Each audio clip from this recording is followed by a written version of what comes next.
اندھا دھند اور بغیر سوچے سمجھے علم حاصل کرنے والے کی مثال رات میں لکڑی جمع کرنے والے کی سی ہے۔ وہ گٹھا تو اٹھا لیتا ہے مگر ہو سکتا ہے اس میں سانپ یا اژدہا بھی ہو جو اسے ڈس لے۔ صحیح طالب علم تو مفلس ہی ہوتا ہے۔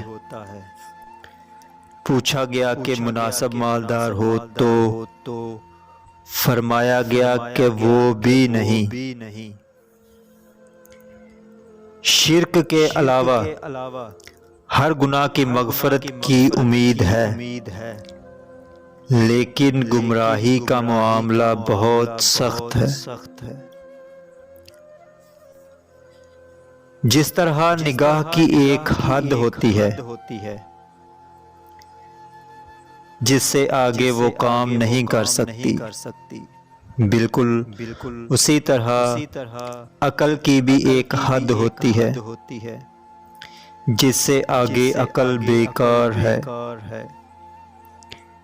انسان کو قابو رکھنا جانوروں کو قابو رکھنے سے کہیں زیادہ مشکل کام ہے۔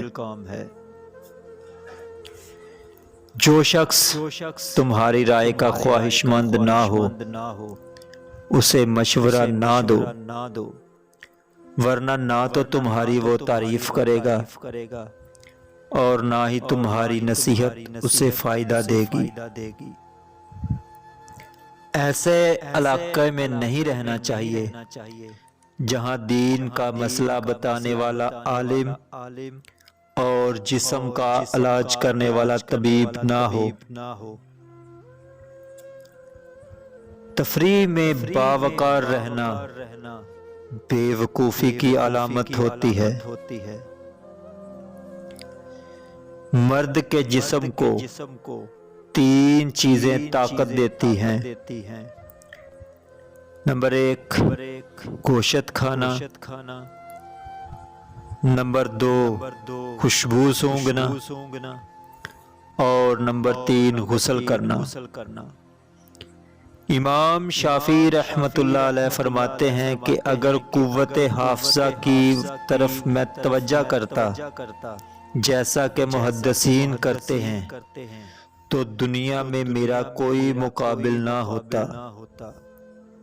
مزید انفارمیٹو ویڈیوز دیکھنے کے لیے اور نسخہ جات کے متعلق ویڈیوز دیکھنے کے لیے اس چینل کو سبسکرائب ضرور کریں، ساتھ میں موجود بیل آئیکن کو لازمی سے پریس کر دیں اور نوٹیفیکیشن آن کر لیں تاکہ ہر نئی آنے والی ویڈیو سب سے پہلے آپ کو ملے اور آپ کوئی بھی ویڈیو مس نہ کریں۔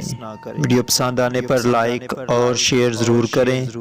ایک نئی ویڈیو کے ساتھ دوبارہ ملیں گے، تب تک کے لیے اللہ نگہبان۔ السلام علیکم۔